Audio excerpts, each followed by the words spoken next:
Oi, somos a Merck, o laboratório farmacêutico mais antigo do mundo. Há 100 anos, as histórias da Merck do Brasil se misturam. Sabe do que é feita a nossa história? De muitas gerações de Brasil. Boa noite, sejam muito bem-vindos a mais um episódio da Febrasgo Play. Quero, em nome de toda a Febrasgo e dos participantes, agradecer imensamente a parceria da Merck nesse evento e em tantos outros. E essa série de lives da Febrasgo Play reforça a missão da Febrasgo em promover educação e atualização científica, fornecendo informações confiáveis e diretrizes com foco na valorização da saúde da mulher. Hoje abordaremos um tema que é tão importante, tão prevalente, que faz tanta diferença na condução da saúde integral da assistência à mulher, que é como eu trato ganho de peso na menopausa e na mulher 40+. Agora eu gostaria de, com muita alegria e muita honra, apresentar as nossas convidadas de hoje.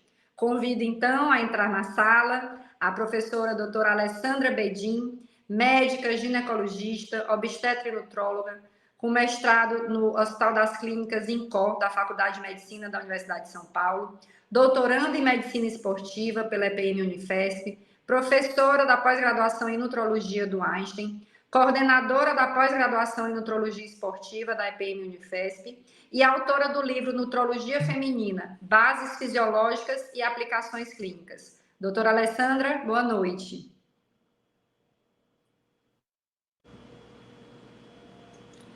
Convido também, já entrou aqui na sala, já vou habilitar o microfone, a professora Lívia Lugarinho, mestre e doutora em endocrinologia pela Universidade Federal do Rio de Janeiro, chefe do Serviço de Obesidade, Transtornos Alimentares e Metabologia do IED e diretora do Departamento de Obesidade da Sociedade Brasileira de Endocrinologia e Metabologia. Seja muito bem-vinda, doutora Lívia, boa noite. Boa noite, Lia. É um prazer estar hoje participando com vocês. Agradeço a Febrasgo pelo convite, a Merck também. Como nós falamos nos bastidores, né, Lia? O Congresso de Endócrino terminou por esses dias e as melhores aulas foram aquelas aulas que envolviam outras especialidades em conjunto, ginecologia, cardiologia. Então, eu acho que agrega bastante. É um enorme prazer participar hoje com vocês. É uma interface maravilhosa, né? Não dá para fazer ginecologia sem essas bases endocrinológicas e também sem saber quando, como encaminhar, né? Para a gente fazer a assistência da forma correta. Então, é fundamental esse intercâmbio dos conhecimentos, respeitando os limites, né, de atuação de cada especialidade, mas conseguindo promover para cada mulher, para cada paciente, essa melhor assistência. Chegamos, então, aqui na sala com a professora Alessandra Bedin, que eu já apresentei o currículo. Boa noite, doutora Alessandra. Boa noite, Lia. Boa noite, Lívia. Boa noite, pessoal de casa. É uma honra estar aqui participando de um assunto tão importante e tão diário da nossa vida. Muito obrigada, então. Sem mais delongas, eu vou só falar como que vai funcionar a live. Então, nós teremos as duas aulas, né, na sequência, de mais ou menos 15 minutos. E depois a gente vai ter o tempo de ouro dessas lives Febrasgo, né? Mais uma vez agradecendo aqui hoje o apoio, a parceria, a importância aqui da Merck nessa atividade. Nós teremos aí 15 a 20 minutos de discussão. Mandem perguntas, bastante aqui no chat, que nós vamos tentar responder a todas, né? Muitas coisas práticas. Então, a gente vai passar para as aulas. Eu peço, então, para a doutora Alessandra Bedin para compartilhar sua apresentação. Ela vai falar sobre os mecanismos da obesidade, entender para tratar. Com a palavra, doutora Alessandra. Obrigada, Lia. Bom, então, como a gente sabe, né, a questão da obesidade cada vez vem se comentando mais, independente da especialidade, e eu acho que é uma grande questão aí para a gente ter a oportunidade de entender a mulher. Eu sempre falo que a gente tem que entender a mulher como um todo, e isso inclui também como abordá-la e como facilitar a sua vida em relação, principalmente, à questão do ganho de peso. É um simpósio patrocinado, então esses aqui são os meus conflitos de interesse, meus contatos também estão aqui. E vamos falar um pouquinho, então, sobre o que é exatamente a doença obesidade, né? Aqui acabou de sair, tem 20 dias, que saiu o Vigitel 2024, que é o braço do Ministério da Saúde em relação a diversas situações, entre elas a questão do peso. E o que foi, assim, chocante, né, ou talvez não muita surpresa, mas de qualquer forma um choque, é que o sobrepeso e a obesidade só vem aumentando. A gente tem esses dados desde 2006, a gente vê que progressivamente em ambos os sexos, laranjinha é a mulher, a gente vê que isso vem aumentando significativamente, e em termos de até 2023, a gente está aí com 60% praticamente das mulheres em níveis de sobrepeso. E em questão de obesidade é ainda pior, né? O que a gente vê, essa ascensão, a curva está muito mais acentuada, e em 2023 a gente tem aí 24% praticamente das mulheres em níveis de obesidade, ou seja, índice de massa corpórea acima de 30, o que é muito mais crítico, né? E isso não é só no Brasil, é claro, o Brasil é um dos grandes países, aí até que entre os campeões, mas talvez pelo número de pessoas, de população, e nem tanto por percentual. Bom, e por que isso é tão importante? Porque, na verdade, a obesidade é a base de todas as questões aí de saúde, né? A gente tem aí aumento do risco cardiovascular, que a gente já bem conhece, a gente vê a questão de alterações neuropsiquiátricas, como depressão, como ansiedades, transtornos bipolares, isso tudo pode piorar, e pode piorar significativamente com a obesidade. A gente tem as questões aí de aumento do risco de diabetes, de complicações do mesmo, piora no perfil lipídico, isso daqui a gente sabe bastante. Uma questão importante é a questão da interleucina 6, é um processo inflamatório crônico, e como ele, vem todas as outras alterações secundárias a uma inflamação de qualquer tipo. Na questão especificamente falando da mulher, a gente tem um aumento significativo nos sintomas e nas consequências da síndrome dos ovários policísticos. As meninas vêm menstruando mais cedo, a menarca vem acontecendo mais precocemente por conta dessa obesidade, e, claro, a questão é intergeracional, né? A obesidade materna, durante a gestação, o ambiente hiperglicêmico vai fazer uma alteração epigenética que vai interferir na programação metabólica a gente tem estudos de 16 anos de idade dessa prole. O risco de obesidade na infância, o risco de alterações de síndrome metabólica em 16 anos de idade é secundário à obesidade e à questão do ambiente obesogênico dentro do útero. E, claro, a obesidade ela só perde para o tabagismo em relação à causa de câncer de mama. Então, a gente está exatamente no Outubro Rosa, falando de câncer de mama, mas de diagnóstico precoce. A prevenção real, um dos grandes tratamentos é o tratamento da obesidade, essa é a prevenção primária. Tá? Então, a gente vê aí grandes oportunidades, fora aquilo que a paciente traz, né, em questão de dores articulares, sobrecarga de membros inferiores, as alterações de nutrição, né, é muito frequente a gente encontrar deficiências nutricionais importantes, como é o caso da vitamina D, entre tantas outras coisas. Então, abordar a obesidade talvez seja das oportunidades maiores que o ginecologista e outras especialidades teriam nessa questão de prevenção e tratamento das consequências nessa vida da mulher. Se fosse um negócio tão fácil, porque eu perco fácil, é só fazer ginástica, é só comer direito e tudo mais, a gente não teria tanto uma pandemia de obesidade que a gente vê. Por que isso acontece? Porque é uma doença crônica, ela recidiva, da mesma forma que a gente encara a hipertensão como uma doença, o diabetes como doença, a obesidade também é da mesma forma. E esse aqui é um estudo bem clássico disso, né? Esse aqui é o Step 4, que foi exatamente isso. Pacientes começavam, os respondedores à medicação, tratavam essa obesidade, perdiam peso significativamente, e aí eles faziam um crossover. O que era isso? Metade desses pacientes paravam e trocavam para o placebo no meio do caminho. Eles deixavam de perder peso e ainda assim recuperavam. Então, esse é o clássico e mostra a importância que tem o acompanhamento e o tratamento para sempre dessa questão da obesidade. A gente sempre fala que, assim, não existe ex-obeso, existe o obeso com peso controlado. Tá? A tendência do organismo é sempre voltar, o alvo de peso é sempre mais alto no paciente com obesidade. E a questão da menopausa só piora a situação, vira uma bola de neve. A menopausa piora a questão do ganho de peso e quem tem obesidade piora ainda mais dessa obesidade com a menopausa. E isso a gente vê muito claramente nesse estudo. Isso aqui é um estudo também bastante clássico, né? Que o ganho de peso, ele não começa exatamente quando você para de menstruar. Ele começa antes. Isso a gente vê isso todos os dias no consultório. Então, esse período perimenopausal, climatério ali de 2 anos antes até 2 anos depois, é onde existe o maior ganho de peso. E mais importante do que isso, eu pensar em composição corporal, isso é ainda mais significativo. Por quê? Índice de massa corpórea, que é essa linha vermelha que a gente está vendo, ele realmente aumenta. Mas olha a diferença que dá em relação ao ganho de massa gordurosa nessa mulher. Então, a gente tem aí um ganho de massa de gordura de aproximadamente 6% na maioria delas.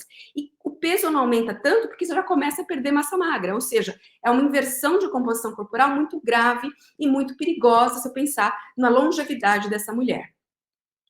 E aí a gente também vê a questão cardiometabólica associada, né? Esse aqui é um estudo bem interessante de 2021, que ele mostra exatamente a relação entre os hormônios e essa questão de composição corporal e risco cardiovascular. Então, quando você está começando ali com o processo de climatério, bem inicial, o ovário começou a dar uma falhada, o que eles têm é dificuldade de avaliar, porque nem todo estudo ele consegue avaliar quando começa a aumentar o FSH, porque a mulher ainda muitas vezes não tem queixa. Mas já começa ali a questão de dislipidemia, começa a haver um remodelamento vascular, já começa a querer aumentar ali o risco cardiovascular dessa mulher. Uma vez que, de fato, entra no período ali próximo da última menstruação, o FSH já começa, de fato, a aumentar e o estradiol começa a cair, é que você começa a perceber aquelas alterações do quadro passado. Você já aumenta bastante a massa de gordura, principalmente aquela gordura mais abdominal, visceral, que é tão característica do padrão masculino, a mulher começa, pela queda do estradiol, a se igualar a ele e perder massa magra, ou seja, a composição corporal muda significativamente. E com isso também cai o gasto energético, né? O gasto energético de repouso, a oxidação de gordura, a própria ingesta alimentar modifica nesse período. Eu vou mostrar um slide específico de alimentação. E com isso também aumenta as dislipidemias, o remodelamento vascular, o risco cardiovascular e, importante também, a resistência insulínica, que é tão característica da mulher no sobrepeso e obesidade. Isso só piora a qualidade de vida associado, por exemplo, aos distúrbios de sono. Aquela acordar às 3 da manhã e não conseguir dormir mais. E isso também é um feedback de resposta que vai piorando ainda mais a questão do sobrepeso, da obesidade e do risco cardiovascular. Uma vez que ela já realmente parou na pós-menopausa de menstruar, tudo isso ainda piora um pouco mais nos primeiros 2 anos, a massa de gordura visceral aumenta ainda mais, a perda de massa magra perde um pouco mais ainda, e as questões de gasto energético, distúrbios de sono, risco cardiovascular são ainda mais significativos, e aí a questão se retroalimenta. O apetite é exatamente isso, né? Também tem respostas em centros cerebrais, tanto em relação ao apetite homeostático, que é aquele da necessidade energética, da saciedade, quanto do apetite hedônico, aquele comer emocional. Então, aquela comida da TPM, né? Que você vai lá comer um chocolate, aquele carboidrato de alto índice glicêmico, e isso tudo é relacionado também aos níveis de estradiol. Então, a gente tem receptores cerebrais para o estradiol, relacionando, então, o apetite homeostático à ingestão alimentar, a saciedade diminui, então come mais e por mais tempo, tá com fome daqui a pouco de novo, o gasto energético, como eu mostrei, também cai, a questão da distribuição de gordura corporal, levando a uma gordura muito mais inflamatória de risco, e claro, a função de adipócitos na sensibilidade insulínica periférica e a própria falência das células beta aumentando ainda mais, então, o risco do diabetes. E a questão também do apetite hedônico, né, desse comer emocional. O sistema de recompensa, ele é ao longo de toda a vida. E quando começa a cair o estradiol, a mulher começa a perceber uma necessidade maior desse apetite, dessa comida, o comfort food, né? E isso também faz com que ela busque mais alimentos. Isso vale para ratinhos, como é o slide, mas isso já tem comprovação também nas mulheres humanas. E isso, é claro, tem influência sobre a questão da obesidade, né? A influência da menopausa natural também depende, claro, da genética daquela mulher, tabagismo, mas isso vem aumentando. E por quê? Porque esses fatores genéticos e de hábitos de vida também vêm se modificando. Então, a conversão periférica de androgênios em estrona também vai fazendo com que haja um início mais tardio da menopausa, aparentemente. E as mulheres na pós-menopausa, no climatério, tendem, com a obesidade, a ter muito mais sintomas. Então, esse excesso de tecido adiposo é um isolante térmico e, mesmo assim, a questão de retroestímulo do eixo hipotálamo-hipofisário ovariano também pode piorar a sintomatologia e, obviamente, os riscos associados a ela também. Parece que aí a menopausa acontecendo, você já não tem mais produção estradiol tópica, conversão de androgênios em estrogênio ectópico no tecido adiposo aumentado vai ter um alívio, muitas vezes, dos sintomas, depois que a menopausa de fato aconteceu. Por outro lado, vai estimular, por exemplo, células do tecido mamário a continuarem em divisão celular, ou seja, aumenta o risco do câncer por essa conversão ectópica de estrogênio. Então, isso é muito interessante para a gente saber a abordagem que a gente vai ter. Não é uma questão estética só, é uma questão absolutamente relacionada à saúde dessa mulher. Existem vários fatores que você fala, olha, essa mulher tem muito mais chance de desenvolver obesidade com a menopausa. É claro que isso não tem, em alguns deles, uma estatística que pode ser, mas isso a gente vê no dia a dia, né? A questão quanto maior a idade da menopausa, maior é a chance dela ter obesidade. As mulheres da raça branca, isso já é em estudos, eu vou mostrar para vocês o estudo Suana, que eles têm um risco maior, as mulheres brancas e as afro-americanas, desenvolver a obesidade com a menopausa. Multíparas, com menor escolaridade, também esses são fatores de risco. E para o estilo de vida, né? Isso é o mais básico de todos, dietas muito ricas em gordura, pobre em fibras, em frutas, em vegetais, o sedentarismo, que é outra pandemia mundial, a qualidade do sono caindo, isso tudo leva ao aumento do risco de obesidade naquelas tratadas de ganhar peso novamente. E outros fatores de saúde. A gente também vê muito a questão de alterações de humor, levando a um comer emocional ou a um comer homeostático diferente, levando a questão de obesidade e de problemas mais graves ainda de imagem corporal. O histórico da obesidade, principalmente pessoal ou familiar, também pode levar a um maior risco de obesidade, a presença de outras doenças crônicas, inclusive elas cursam com necessidade de medicamentos que podem aumentar o peso. Então, todos esses fatores são coisas que a gente pode ajudar e que vão ter impacto nesse desenvolvimento de obesidade. E essa questão da de obesidade central pode ter diferenças em ascendências genéticas, né? Então, as mulheres brancas, na transição pausa, junto com as negras, tendem a aumentar mais o ganho de gordura visceral e peso. As asiáticas mudam nessa fase. Depois, a mulher de ascendência caucasiana tem uma tendência ainda a continuar ganhando peso, as mulheres de ascendência negra têm uma estabilidade nesse ganho de.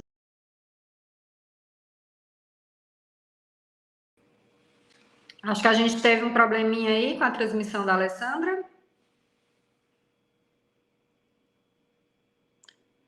Tudo bem.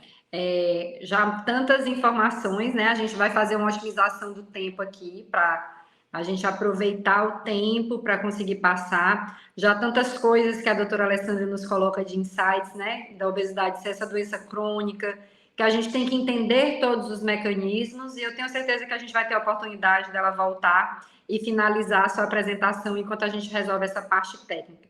Já vou deixando aí para a nossa plateia, né, os questionamentos. Além das pacientes obesas que já têm esse problema de lidando com peso, como isso desperta na nossa prática, como a gente também precisa se preocupar nessa transição menopausal e para a menopausa, da paciente que é aquela que sempre foi magra, porque vai ser um momento em que tem essas mudanças, inclusive do apetite, esse tipo de apetite hedônico colocado, as alterações que o hipoestrogenismo vão provocar em todo o corpo, inclusive no cérebro, levando aos desafios de quem nunca teve, às vezes, esse problema de controle do peso também. Eu vou, então, passar a palavra para a doutora Lívia. Vou fazer assim, deixa eu ver se tem mais alguma observação. Não, a Alessandra caiu mesmo. Então, vou passar os 15 minutos da doutora Lívia. Boa noite novamente. Ela vai falar para a gente sobre modificações, né, mudanças no estilo de vida, o famoso e tão difícil MEV, doutora Lívia, e o tratamento medicamentoso na prática, aquele assim voltado para o ginecologista, que a gente pode começar até onde ir, tá certo? Então, no tempo de 15 minutos, e depois a gente tenta recuperar a conexão da doutora Alessandra para a finalização. Boa noite, doutora Lívia, a palavra é sua. Boa noite, Lia. Vocês me ouvem bem o slide? Tudo ótimo. Então tá bom. Realmente é um tema muito, muito atual. Eu vou falar um pouco sobre a mudança do estilo de vida e o tratamento medicamentoso na prática, né, dessa mulher, ou que já vinha, né, com histórico de obesidade, ou como você bem falou agora, que começa a haver uma mudança de composição corporal nesse período. Eu estou bem empática com essas mulheres, porque eu acho que eu estou começando a viver essa situação e ela é real.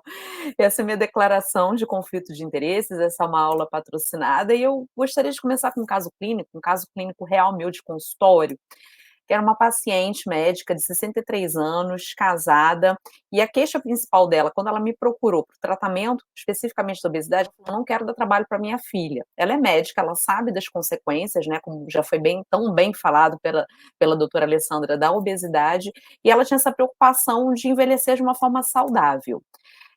O maior peso era o atual, de 76 quilos, e ela foi notando um ganho progressivo, que ela atribuía a um excesso de trabalho, mas também à mudança hormonal que aconteceu na menopausa. Não lembro o menor peso da vida dela, nunca tinha feito um tratamento prévio para obesidade, era sedentária e tinha uma média de 6 horas de sono por noite. Eu trago aqui algumas informações que são bem relevantes na anamnese de um paciente com obesidade. A gente deve indagar qual o maior peso da vida, porque às vezes o paciente chega e ele já vem num processo de perda de peso, aquele não é o maior peso da vida dele. É importante também saber se ele tem históricos de tratamentos anteriores. Hoje é mais difícil a gente se deparar com essas situações de pacientes virgens de tratamentos para obesidade, mas é importante a gente perguntar sobre tratamento prévio, sobre sedentarismo, sobre qualidade de sono. A gente nota bem isso, estudos mostram que aqueles indivíduos que trabalham à noite, as mulheres que dão plantão, que não dormem bem, tem essa mudança de ritmo, elas têm uma chance maior também de desenvolver obesidade. E muitas vezes essa paciente foi para mim como endócrino procurando por um tratamento de obesidade, mas vocês ginecologistas vão com certeza receber pacientes por outras queixas, mas e que estão com obesidade. Então, o conselho que eu dou, tendo como base até um guideline canadense de obesidade, é pedir permissão para a paciente para falar sobre o assunto. Quando vocês se depararem com uma paciente que vem com uma outra queixa, mas que no exame físico, na avaliação, observam que é uma paciente com sobrepeso e obesidade, conversar com ela a respeito, abrir essa porta de conversa, que muitas vezes a paciente está tímida, mas tem esse desejo de fazer esse tratamento. Então, pedir permissão para tocar no assunto e abordar é muito importante. Era uma paciente que é hipertensa, diabética, dislipidêmica, já tinha todas as alterações metabólicas, estava bem tratada e também de um histórico de depressão de longa data em uso de 20 miligramas de fluoxetina. Menarca aos 12, gesta 2 para 2, menopausa sem THM, pai e mãe falecidos de doença cardiovascular. Era uma paciente que vinha com um IMC de 35, ou seja, já com obesidade grau 2, ela tinha 1,48 m, uma medida de circunferência abdominal aumentada e com algumas alterações laboratoriais. A despeito do diabetes, né, estava com uma glicada de 6,3, transaminases trocadas, provavelmente já com algum comprometimento hepático pela obesidade, e um lipidograma praticamente dentro do alvo. Como é que a gente vai fazer o tratamento dessa paciente? É desafiador em 15 minutos eu falar sobre o tratamento da obesidade como um todo, mas eu coloquei assim, os tópicos mais importantes, não vou falar da parte de cirurgia, né, que nesse caso estaria indicada para aqueles pacientes com IMC acima de 40 ou 35 na presença de comorbidades.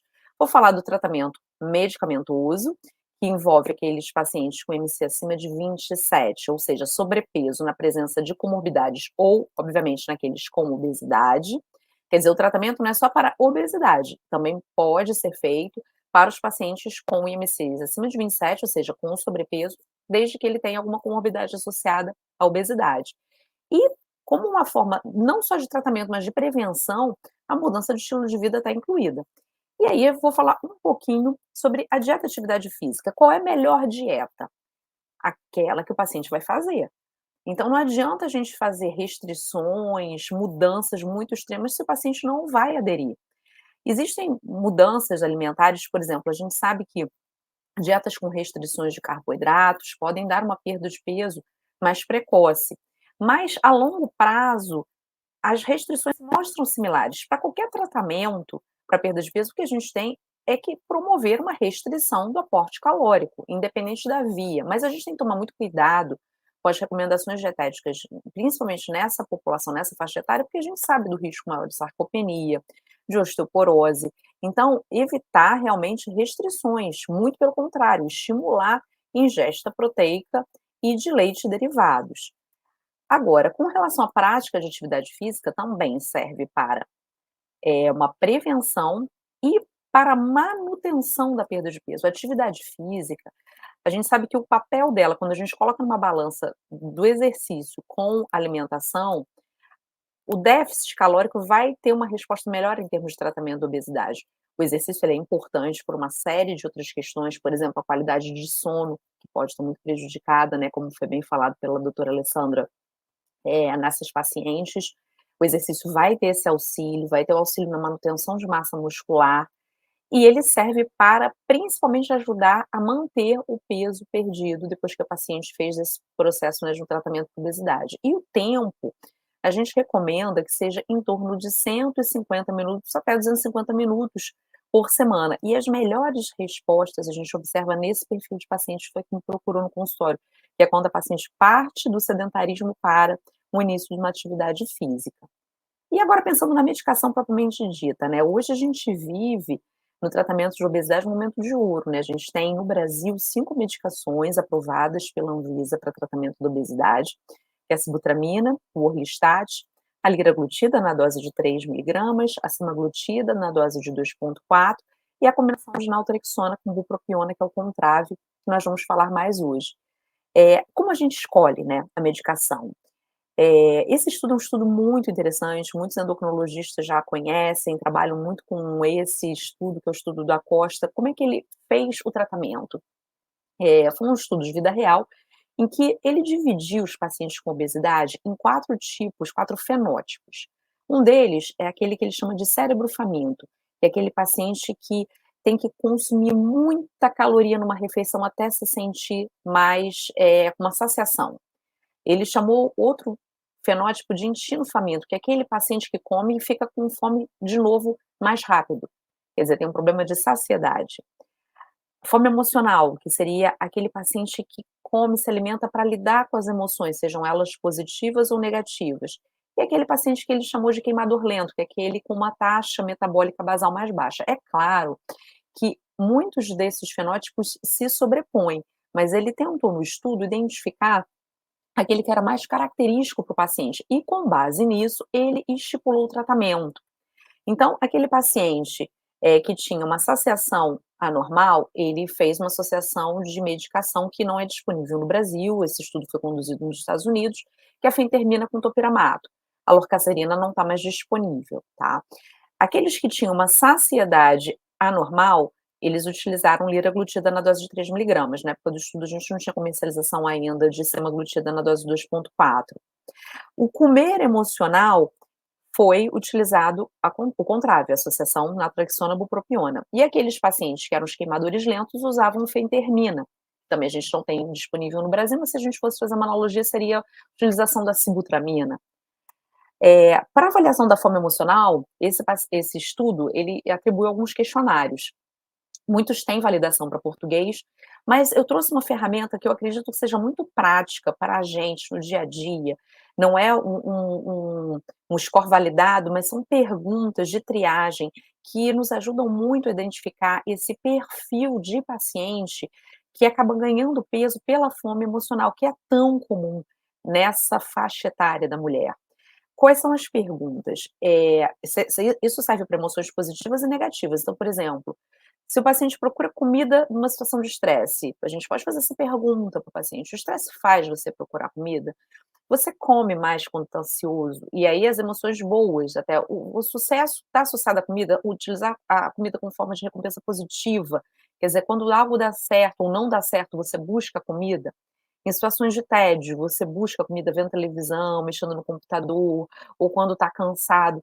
São perguntas que nos ajudam a identificar esse grupo de pacientes que têm um perfil maior de comer emocional. E aí o resultado desse estudo é muito interessante.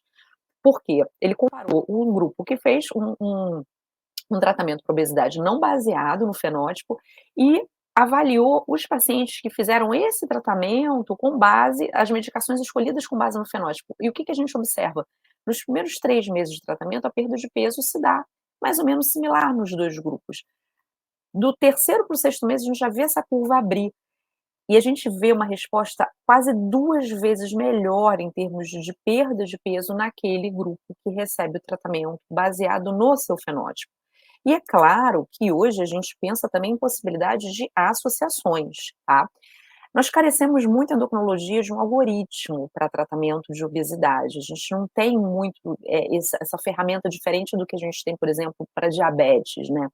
Mas esse algoritmo ele foi realizado pelo Dr. Leroux, que trabalha em Dublin, na Trinity College, e é um algoritmo extremamente interessante, porque ele pega os pacientes que têm indicação de tratamento medicamentoso, ou seja, como eu falei, aqueles com obesidade, IMC acima de 30, ou sobrepeso com complicações, e ele separa em primeira escolha, segunda escolha de medicações. Então, por exemplo, um paciente diabético ou com pré-diabético, isso aqui dessa parte de esquerda da minha tela, a primeira escolha seriam os análogos de LP1, porque seriam medicações que foram inicialmente desenvolvidas para tratamento do diabetes, do pré-diabetes.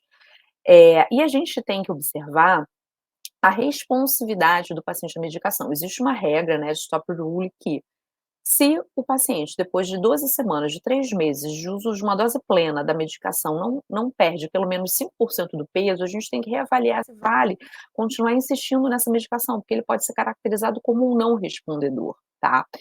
E a gente pode suspender a medicação ou até pensar em associar a segunda escolha, porque uma novidade também, hoje, como nós vivemos nessa era de ouro no tratamento da obesidade, porque a gente tem mais de uma opção disponível, a gente pode fazer associações, são mecanismos diferentes. Então, por exemplo, eu vou mostrar depois no slide, paciente que fez o análogo de LP1 associado ao Contrave.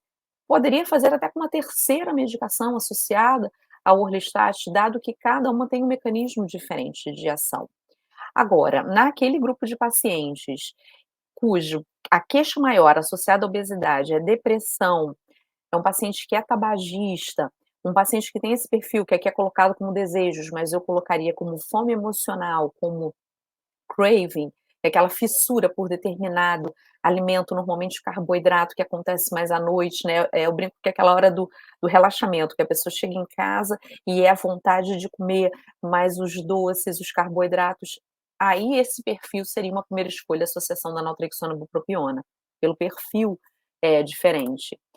E o Contrave, que é a associação, apesar de ser uma medicação relativamente nova no Brasil, ela já é aprovada, já é distribuída pelo FDA na Europa também, desde 2014. No Brasil, a gente tem as aprovações que a gente já tinha previamente para tratamento, por exemplo, na naltrexona de dependência de álcool, de dependência de opioides, e para a bupropiona para tratamento de tabagismo, e também como um transtorno depressivo. A bupropiona é um antidepressivo, ela é um inibidor de recaptação de dopamina e noradrenalina. E os estudos pivotais envolvendo, né, a utilização da droga, o estudo CORE, eu trouxe aqui os resultados do CORBI-MOD, que é aquele típico estudo que é o que a gente quer na vida real, que é aquele paciente usando medicação e com uma mudança de estilo de vida associada, com aquelas orientações de dieta, de atividade física que eu mencionei lá atrás. E os respondedores tiveram uma perda chegando a 13,6% do peso. É muita coisa, porque a gente sabe que perdas ditas modestas, como 5%, já são suficientes para melhorar muitos parâmetros. E 10%, 13% mais ainda. O craving também se mostrou como um fator preditivo positivo para a perda de peso. A gente percebe nitidamente, eu falo isso na prática, quando o remédio encaixa, combina com o paciente. Então, quando o paciente, a mulher em especial, né, porque o craving pode acontecer em homens e mulheres, mas focando no alvo, né, da nossa discussão hoje, que seria a mulher após os 40 anos, que é um período que realmente a gente vê isso acontecer com mais intensidade, aquela fissura por carboidrato, principalmente no período noturno. Quando a gente começa a ver a melhora desse craving nas primeiras semanas, a gente já sabe que essa paciente vai ser uma boa respondedora à medicação. E isso é demonstrado nos estudos. Outra questão é depressão. Como eu já mencionei, a bupropiona, ela é um antidepressivo. Então, aqui a gente tem a oportunidade de também fazer um tratamento para depressão nessa mulher. E muitas vezes, essa mulher já chega com um diagnóstico de depressão e com o uso de algum antidepressivo. muitas vezes até a gente tem que questionar se esse antidepressivo poderia até ser realmente bem indicado ou não, porque muitas dessas queixas, de alteração de humor da mulher são muito oriundas, né, decorrentes dessas alterações, hormonais no período perimenopausa e menopausa. Mas a gente recebe já pacientes em uso de antidepressivos, muitas em uso de inibidores seletivos de recaptação de serotonina, que sabidamente, né, interferem de uma forma negativa na libido dessa mulher, alguns antidepressivos levando também a um ganho de peso. E essa subanálise desse estudo Light ela é muito interessante, porque ela mostrou que a gente tem eficácia e segurança da associação do Contrave mesmo numa paciente que já vem em uso de um antidepressivo previamente. E aqui a gente tem várias classes analisadas. Claro que se a paciente tem realmente um diagnóstico de depressão formal, já tem um tratamento, é super importante essa conversa, como a gente está tendo agora, entre especialidades. Uma conversa com o psiquiatra que acompanha ela, expondo a necessidade de associação de uma medicação para tratamento de peso, mas essa subanálise do estudo Light mostrou que naqueles pacientes com uso de antidepressivos de diversas classes, a associação de naltrexona com bupropiona não piorou eventos adversos e não teve comprometimento da eficácia da medicação.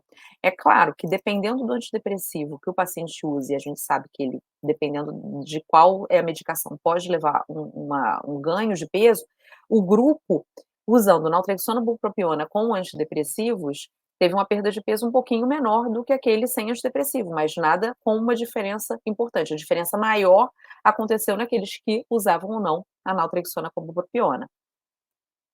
Agora, quando a gente pensa em tabagismo, é muito importante a gente pensar na associação da medicação, porque a bupropiona, ela é já muito utilizada, amplamente utilizada para tratamento do tabagismo, e eu sempre falo que aquele momento que o paciente vai tratar a obesidade é o momento que ele tem que aproveitar para parar de fumar, porque senão ele vai tratar o peso, ele continua fumando, em algum momento ele vai querer interromper e a gente sabe da dificuldade de interromper o cigarro sem ganhar peso, porque ele vai ter outras compensações. Então, associar a parada do tabagismo com o tratamento de obesidade é um momento perfeito.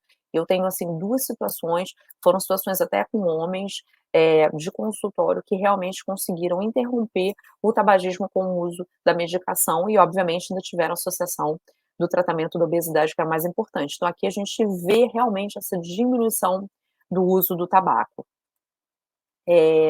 Esse é um ponto que eu acho um dos mais importantes para a discussão de hoje, que é a melhora dos parâmetros relacionados à função sexual. Essa é uma queixa muito comum em todas as faixas etárias das mulheres, mas em especial nessa faixa etária das mulheres mais de 40, nessa transição menopausal, menopausa.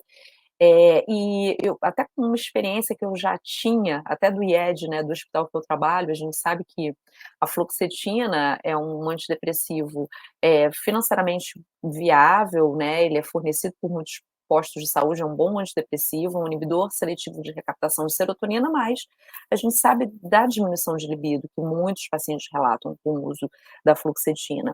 E muitas vezes a gente fazia associação antes do contrato com a bupropiona, numa tentativa de associar um outro antidepressivo, que a gente sabe que não é tão potente quanto a fluoxetina, mas é um antidepressivo, para melhorar a libido dessa paciente, para melhorar a função sexual. Então, sabidamente, a gente já tinha essa informação. E aqui a gente tem um estudo do Contrave, em que os pacientes tiveram avaliação através de um questionário que via desejo sexual, excitação, lubrificação, ereção, era para homens também, capacidade de alcançar orgasmo, satisfação, e foi observado que nos pacientes que fizeram uso da associação da naltrexona com a bupropiona para tratamento da obesidade, elas pontuaram menos. Quer dizer, com o tempo de tratamento, houve uma diferença significativa em termos de melhora desses parâmetros sexuais. Quer dizer, é um ponto importante que a gente tem que valorizar no tratamento na mulher nessa faixa etária.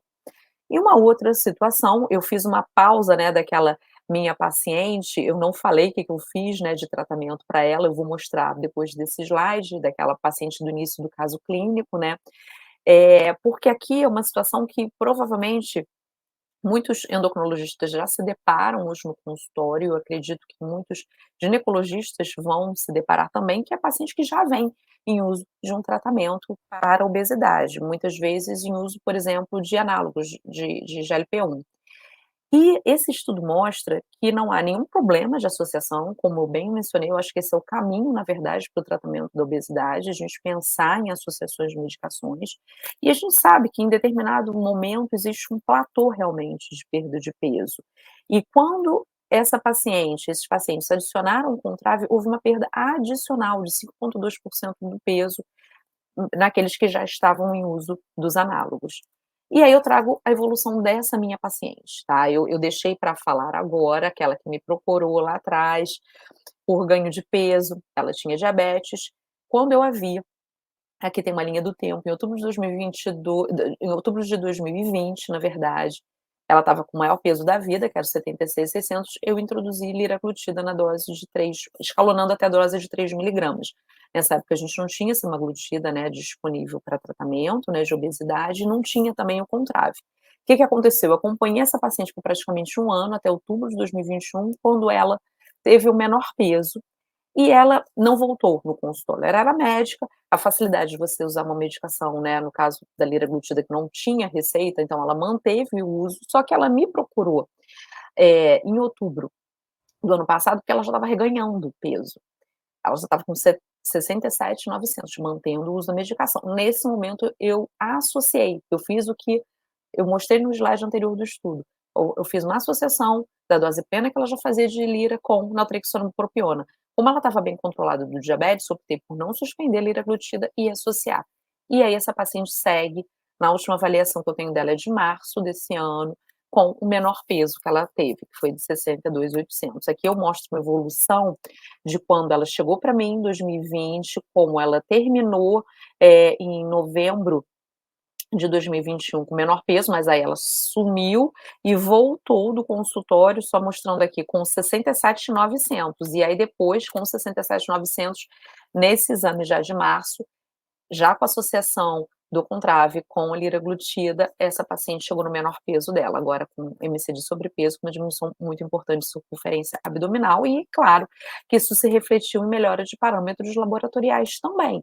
É uma paciente que melhorou o controle de hemoglobina glicada, melhorou as transaminases que estavam alteradas, e é uma paciente que, aí novamente um dado importante, uma paciente casada com vida sexual ativa, e começou a mencionar, porque o paciente para o endócrino, né, não faz essa questão, a não ser que a gente tenha muita busca ativa inicialmente, essa questão de libido, a parte sexual, e houve essa melhora com a introdução da naltrexona com a bupropiona. Então é um ponto muito, muito, muito importante a destacar nesse caso. Como é que a gente faz a administração da medicação? O alvo é sempre chegar nos 4 comprimidos por dia, lembrando que é uma receita branca controlada. A gente começa com 1 comprimido na parte da manhã e faz uma titulação semanal, passando na segunda semana para 1 de manhã, 1 à noite, na terceira semana para 2 de manhã e 1 à noite, da quarta semana em diante para 4 comprimidos dia, 2 de manhã, 2 à noite. Lembrando que são comprimidos que não devem ser macerados, que não devem ser cortados, quebrados, e são comprimidos de liberação lenta. Então, um questionamento que eu recebo também no consultório: "Ah, eu posso fazer a manipulação?". Não vai ser a liberação lenta, não é a forma de administração que a gente tem do Contrave, então isso vai ter diferença na prática, inclusive pensando em efeitos adversos. E a gente sabe que a náusea é o mais comum. E a gente tem aprendido muito a como manejar a náusea. Primeiro, a gente tem que falar para o paciente, esclarecer para o paciente que essa náusea, ela, na grande maioria das vezes, ela é transitória, ela é pior realmente no início, nesse processo de escalonamento de dose. E a gente orienta o paciente a evitar, por exemplo, bebida alcoólica, alimentos mais gordurosos, mais condimentados, que sabidamente vão piorar a náusea. E pode sim utilizar uma medicação, caso seja uma náusea mais intensa, mas sempre esclarecendo que é um efeito transitório, que ele tende a melhorar com o tempo.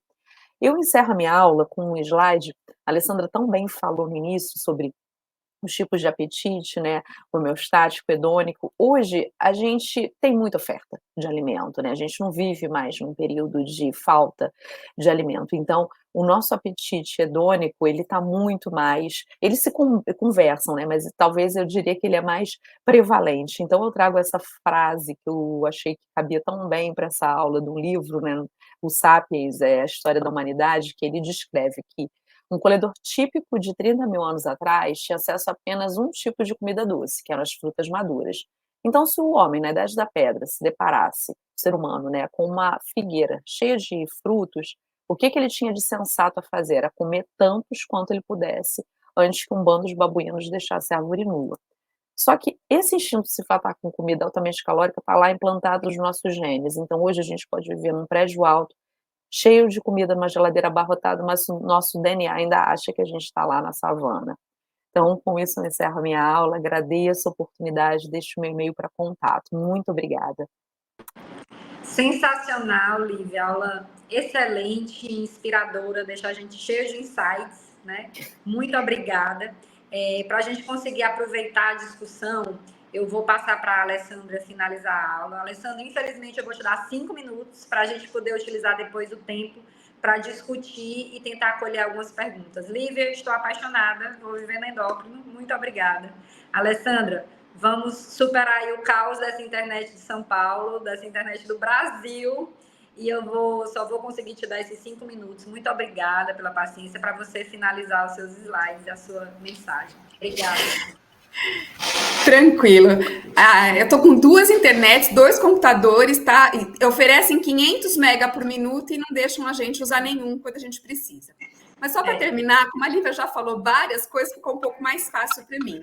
Eu vou voltar naquele slide, mas a gente vai ver que vai ficar muito mais tranquila essa evolução. Bom, então a gente vai desconfiar quando é que essa mulher pode desenvolver um risco aumentado, né, de diabetes com a menopausa, e isso vai variar de fatores tanto sociodemográficos, estilo de vida, sedentarismo, má alimentação, qualidade de sono ruim, são fatores de risco importantes, e claro, como a própria Lívia falou, a questão de uso de medicamentos que possam impactar nessa questão de ganho de peso. Medicamentos antidepressivos, alguns deles tendem a ganhar peso de fato, a história da obesidade, tanto pessoal quanto familiar, e outras doenças crônicas, uso de medicamentos como corticoterapia, etc. A transição menopausal, ela é diferente em termos de ganho de peso para mulheres, dependendo de sua ascendência genética, é pior nas brancas, é intermediário nas negras, e nas asiáticas, em geral, ela começa a ganhar peso só depois que ela, de fato, entrou na menopausa.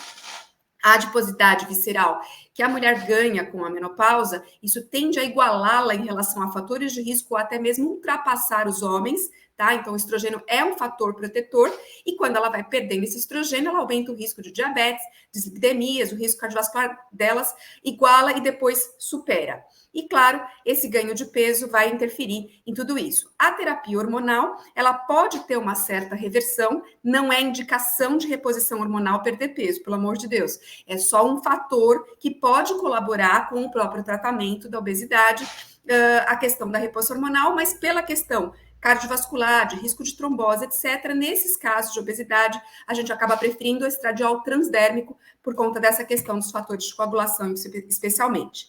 Bom, a Lívia já falou bastante sobre em relação ao balanço energético, controle de apetite. A gente tem esse balanço entre consumo e gasto energético que vai interferir tanto na questão de controle emocional, quanto da questão de controle homeostático, de necessidade biológica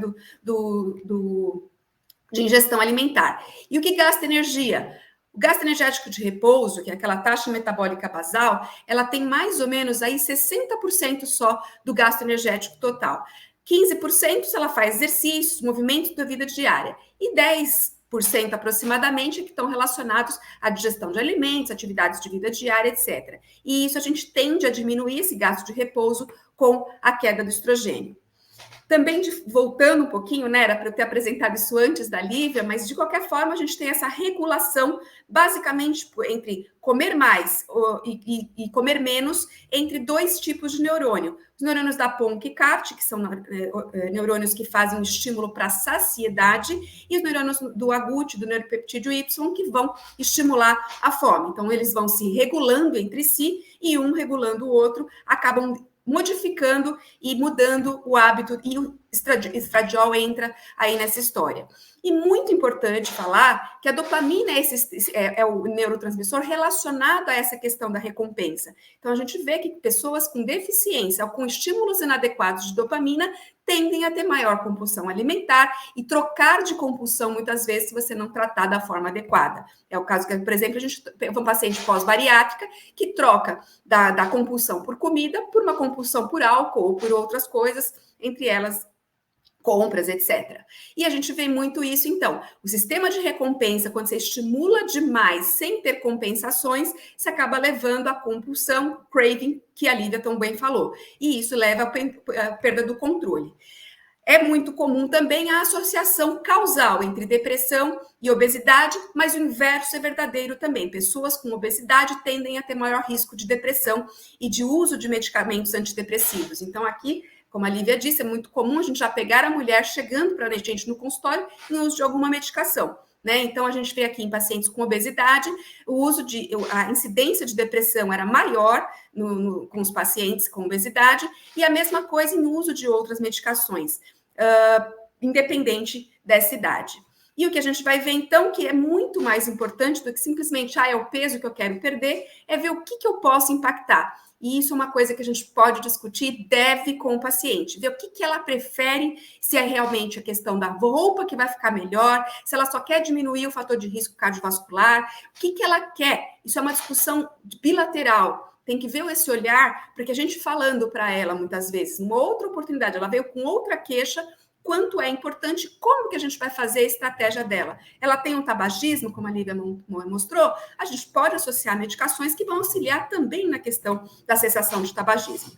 Então, a gente tem que ter esse olhar mais amplo para que verificar que não é só perder peso porque eu acho bonito ou porque eu acho mais interessante. É porque simplesmente a perda de peso vai levar a uma diminuição, por exemplo, da distribuição de gordura corporal. Pode ter um impacto funcional, a qualidade de vida, tem vários estudos mostrando que aumenta com a perda de peso, com o controle da obesidade. A questão de dispneia, a apneia do sono é muito melhor quando você perde peso, não precisa ser total peso, 10% em média, a gente já tem resolução de diversas comorbidades, como hipertensão, o próprio controle do ovário policístico.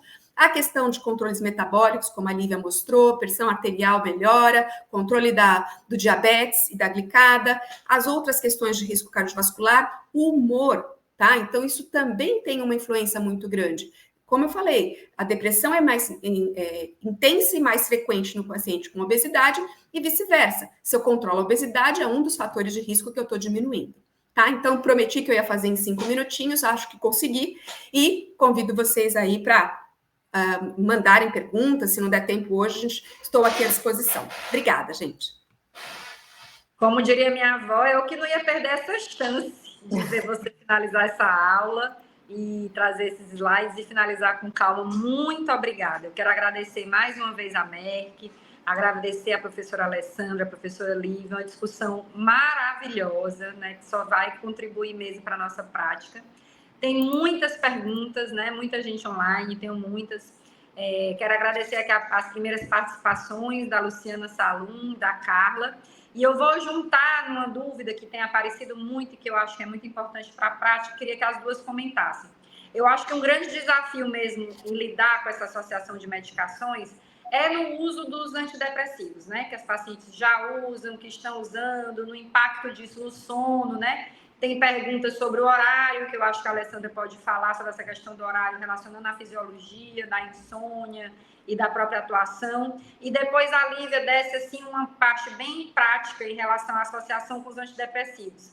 Se precisa trocar, se quando pode associar a bupropiona, a relação com os mais usados, né, com os que a gente mais recebe, escitalopram, fluoxetina, você já falou, lamotrigina, né, muita gente em tratamento para TDAH, Venvance, né, e outros. Então, os mais assim na prática clínica, como é que a gente poderia fazer? Então, Alessandra, pegando esse gancho aí da fisiologia, se tomar à tarde causa insônia, essa interação com os antidepressivos, dessa associação aí do naltrexona com a bupropiona. Bom, primeiramente, a gente nunca começa todas as medicações juntas, né? Então, se eu tô, por exemplo, a bupropiona é um antidepressivo. Então, se eu tenho uma mulher que tem indicação de iniciar um tratamento contra a depressão, sim, eu posso começar tranquilamente. Quando ela já vem tomando, já está acostumada, a gente pode sim, começa devagarinho, como sempre, e acaba controlando bem a questão dos sintomas. Em relação ao horário, a gente fala para tomar um de manhã e outro à tarde. Por quê? Porque principalmente no início do tratamento, a gente tem maior incidência de insônia terminal. A mulher consegue dormir no horário correto, mas ela acorda mais cedo e não consegue dormir novamente. Isso impacta, de fato, na qualidade de vida. Então, a ideia é, pelo menos umas 4 a 6 horas antes, no máximo, a gente já está tomando o comprimido da tarde. De manhã cedo não faz muita diferença, mas de qualquer forma, como a gente tem esse pico de ação umas 6 horas depois, ela controla melhor o almoço. Então a gente fala um de manhã e um à tarde, 2 de manhã, 2 à tarde, enfim, Só que mais cedo para que ela tarde, tenha menos impacto. Então, mais cedo da tarde, né? Não uma tarde depois das 4 da tarde. Não de 12 em 12. Um de manhã, um no fim da tarde. É melhor. Muito interessante. Doutora Lívia, na lista, acrescente aqui a pergunta da Mônica Thaisa para já contemplar também nessa linha sobre a duloxetina e pregabalina.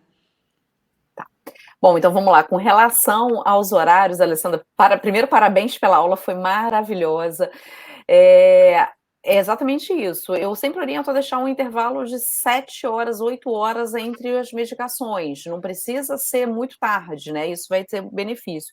A gente tem que saber, com relação às associações com os antidepressivos, que a bupropiona ela é um inibidor de recaptação de dopamina e noradrenalina. Então, por exemplo, na grande maioria, quando a gente recebe um paciente em uso de um inibidor de recaptação de serotonina, a gente não vai ter nenhum tipo de problema, que são os mais comuns. Agora, quando a medicação utilizada pelo paciente também tem alguma ação de inibição de recaptação de noradrenalina, a gente tem que ficar um pouco mais atento pela possibilidade de aumentar um pouco a pressão, frequência cardíaca. Então, é sempre interessante, nesses casos, conversar com o psiquiatra. Eu sempre faço uma cartinha, encaminho para o colega, ou ligo se eu tenho contato com ele, se é algum paciente que eu trabalho conjunto, para saber se teria algum problema de associar, tá? Perfeito. Encarnando a advogada, né? É muito importante isso, pessoal, porque a gente tem que trabalhar a paciente como um todo, em todos os aspectos, né? Então, é muito mais interessante você fazer esse intercâmbio do que você se aventurar. Se não for, né, uma droga que você tem muita habilidade em lidar. Às vezes, nós ginecologistas temos aqueles antidepressivos que a gente tem bastante intimidade. Se não for o caso, se for o mesmo mecanismo de ação, a importância de fazer essas interconsultas, referência e contra-referência, para a gente não exacerbar aí efeitos colaterais. E até completando, Lia, desculpa te cortar, avaliar também com o psiquiatra a questão da escolha do antidepressivo, né? Tentar evitar uma medicação que pode realmente interferir negativamente nessa idade no ganho de peso, que já é tão indesejado, né? Maravilha. Aqui, juntando também das perguntas e das dúvidas que ficaram falando, eu acho que é um tema super atual, essa questão da manipulação, né? A gente tem os concerns, né? As preocupações que a gente tem em relação à manipulação, ninguém é contra a farmácia de manipulação, muito pelo contrário, mas tem as indicações dos compounders, né? E aí, no caso, a questão da liberação prolongada, eu queria que vocês falassem um pouco mais sobre isso, as duas, em relação se existem diferenças, quais são as diferenças, quais são as preocupações, né, que a gente tem em relação ao uso dessas medicações. Das associações desconhecidas e feitas, né? Durante bastante tempo, né, o Contrave tem 1 ano no Brasil, mas ele já tem muitos anos nos Estados Unidos, na Europa. Então, durante muito tempo, a gente realmente teve que manipular a bupropiona com a naltrexona. Agora não, e essa questão da liberação lenta faz total diferença em relação à resposta. Então, tem uma resposta muito mais interessante por conta dessa duração maior da medicação e a questão também dos efeitos colaterais. É muito comum a gente ter efeito colateral significativo quando a liberação é muito rápida. Tanto que a gente tem, por exemplo, a gente, como ginecologista, a gente tem bastante experiência com a bupropiona sozinha, né, para a questão de como antidepressiva e principalmente como a questão da libido, que não é um milagre, mas é o que a gente tem. E isso a gente percebeu que fez total diferença quando veio o Contrave na associação com a naltrexona. A naltrexona potencializa muito essa ação da bupropione. Então, é muito interessante, sim, e a manipulação, para mim, é realmente catastrófica, uma vez que hoje já não se tem mais a justificativa. E a gente, Lia, também, como endócrino, né, tem muita experiência, por exemplo, da metformina com a metformina XR, e essa liberação lenta é o mesmo princípio dos comprimidos, de não ser quebrado, cortado, macerado, de menos efeitos colaterais, liberação prolongada, é bem diferente. Assim, eu não tenho realmente experiência com a manipulação. Antes da gente ter disponibilidade do Contrave, eu fazia realmente separado os remédios, com doses, era muito complicado, porque a gente não tinha naltrexona na dose que vem no Contrave, enfim, era muito efeito de náusea, a náusea está mais associada, né, muito mais a naltrexona, mas em termos de efeito colateral, de tolerância, é muito melhor você usar realmente o comprimido de liberação prolongada. Isso vale para tudo, né? A gente traz para não entrar nessa área, o FDA diz para a gente deixar para os manipulados o que não tiver, né, já disponível para comercializar, o nível dos estudos é diferente, a regulação é diferente. Então, tem uma série de coisas envolvidas. E eu gosto de dizer que não é à toa que os preços e as coisas são diferentes, porque tem toda uma tecnologia. Onde vai quebrar, se o ácido gástrico vai dissolver ou não, em que lugar do intestino vai ser absorvido. Então, acho que isso é muito importante, principalmente nessas medicações que têm tanta ação central, né, e tantos efeitos que podem acontecer.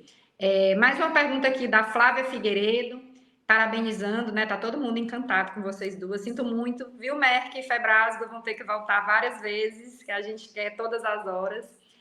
A Flávia, então, perguntando, né? Parabenizando, excelente. E se a paciente já perdeu? Se a paciente chegou no que queria, né? Por quanto tempo que deve deixar o Contrave? Como fazer essa retirada? Essa é pergunta de 1 milhão, né? Eu ia falar exatamente isso, a pergunta de $1 milhão. Você quer responder primeiro? Quer que eu fale? Sabe o que acontece, Lia? Eu acho curioso que essa preocupação só tem com obesidade, né? Nenhum paciente, eu tô falando da minha vivência de endócrino, nenhum paciente com diabetes pergunta isso pra gente, quando é que ele vai suspender. Nenhum paciente com hipertensão pergunta quando ele vai suspender o antihipertensivo. Nenhum paciente com dislipidemia. Mas com obesidade, a primeira pergunta que ele faz é até quando eu vou usar o remédio. Porque a gente trata a obesidade, que é uma doença crônica, como uma doença aguda. Esse era o problema. A gente tinha esse entendimento, só que isso está mudando. Isso vem mudando com o entendimento maior da obesidade. Então, assim, claro que existem situações e situações que a gente pode discutir com o paciente, tá? Mas se ela está bem, pensando nessa mulher, mais de 40, está bem, controlou o peso. Qual é a tendência, a história natural da obesidade? Por que ela é recidivante? Por que ela é desafiadora? Porque a manutenção do peso perdido é desafiador. O corpo trabalha com vários mecanismos que é para retomar o peso anterior. Então, se a gente interrompe a medicação justamente nesse momento e ela não está com aquela mudança de estilo de vida absolutamente incorporada, sem exceções de alimentação, a tendência é que ela vá reganhar. E a gente tem que entender também que vai chegar um momento que vai ter um platô de perda de peso. Também, às vezes, isso gera um pouco de tristeza. Mas eu não estou mais perdendo peso. Aí eu brinco, não, você não vai perder até sumir. Tem uma hora que vai estabilizar.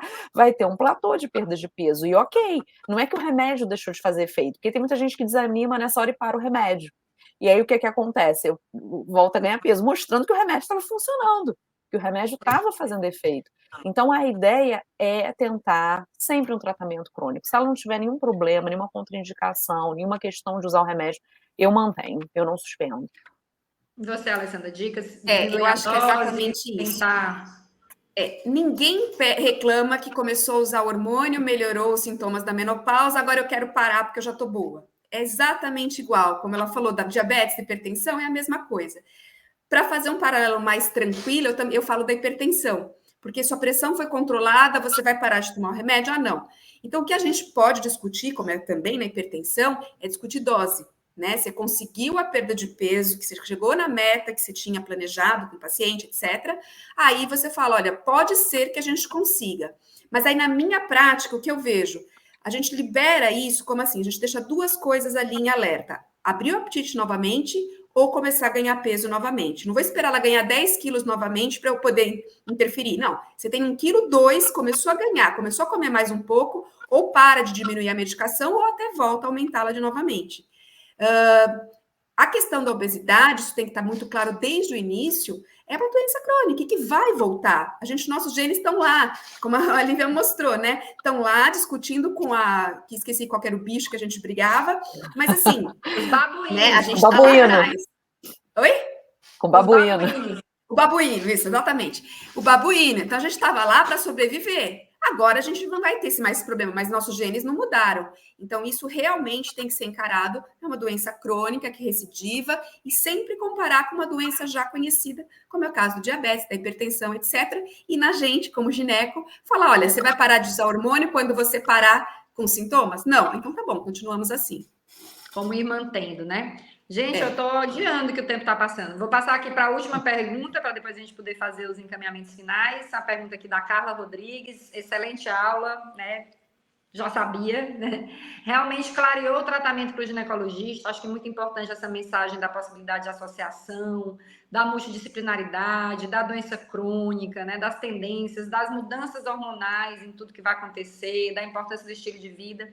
E pergunta aqui as principais contraindicações, se seria hipertensão, cardiopatia, que gostariam de pontuar aí de contraindicações. Lívia, depois a Alessandra. Eu nem coloquei, né, no slide para não me estender muito, mas um ponto que é importante, até para não suscitar dúvida, é hipertensão não é contraindicação, tá, gente? Desde que o paciente esteja com a pressão controlada, a gente não teria a contraindicação. Paciente com epilepsia, a gente tem a contraindicação, né, pela diminuição do limiar convulsivo. Pacientes com bulimia nervosa, com transtornos alimentares, em especial bulimia também, é uma contraindicação da medicação. Quer completar, Alessandra, com mais alguma relevância? Não, você já falou exatamente eles? isso. As principais contraindicações. E, claro, tem as pacientes que têm um efeito rebote, né? Um efeito adverso. Então, ela tem um tratamento da melhora do humor, só que ela passa para o outro lado, que é a questão da ansiedade. E isso não tem jeito, não é uma contraindicação, mas é um efeito que pode acontecer com uma pequena porcentagem. É um cuidado só.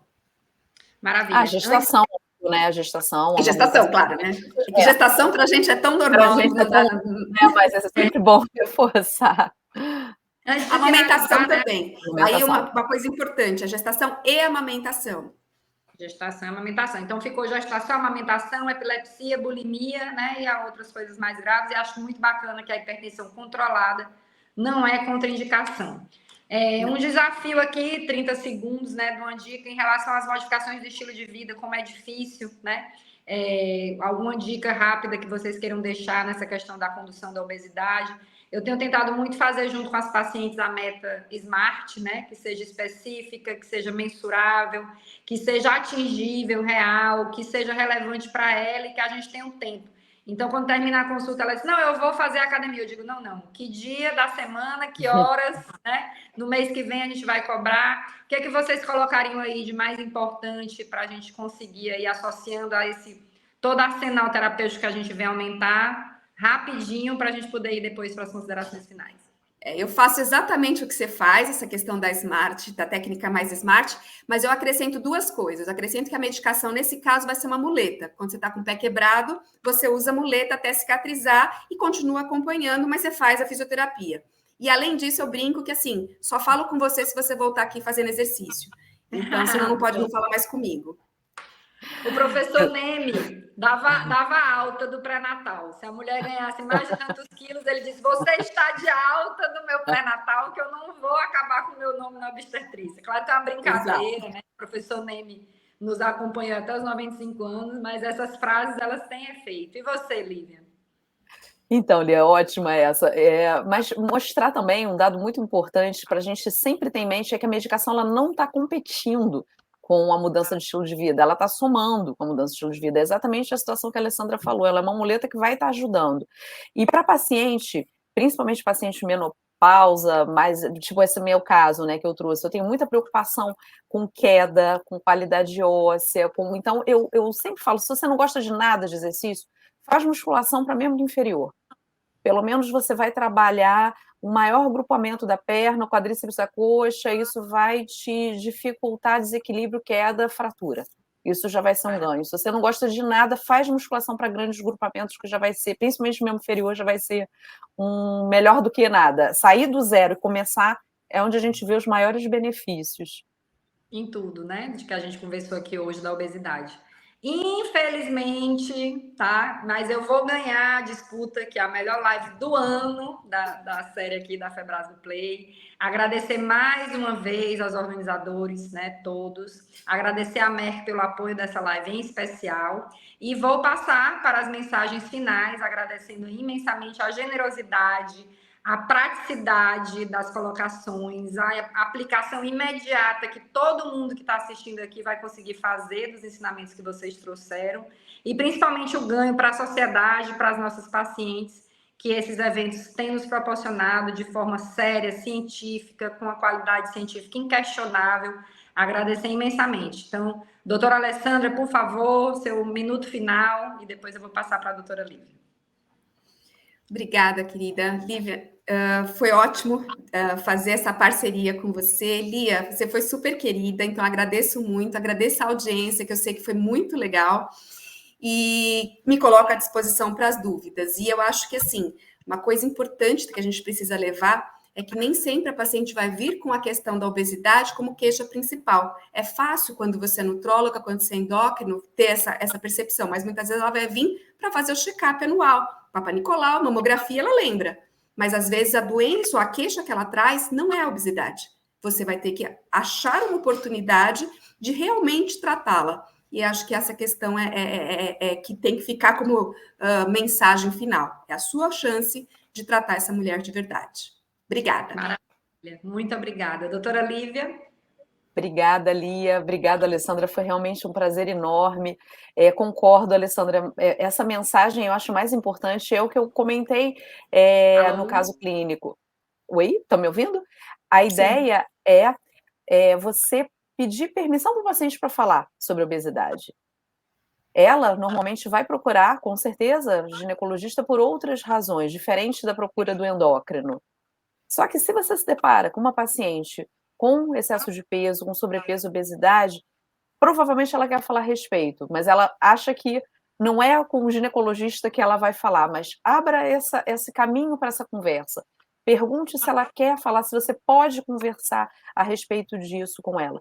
Porque a obesidade é uma epidemia crescente, nós não temos endocrinologistas suficientes para dar conta dessas situações, de tantos casos. Então, essa parceria com outras especialidades é fundamental. Então, é um prazer enorme, foi um prazer enorme participar, e agradeço a audiência até essa hora de todos. Essa troca de especialidades é sempre muito enriquecedora para todos. Muito obrigada. Terminando pontualmente aí com as prorrogações, às 20h10, agradecendo a audiência, agradecendo a Febrasgo pela oportunidade, pela organização dessas lives, agradecendo a Merck pelo apoio, e a doutora Alessandra Bedin, a doutora Lívia, pelas aulas excepcionais. Muito obrigada, até uma próxima vez, boa noite a todos. Boa noite.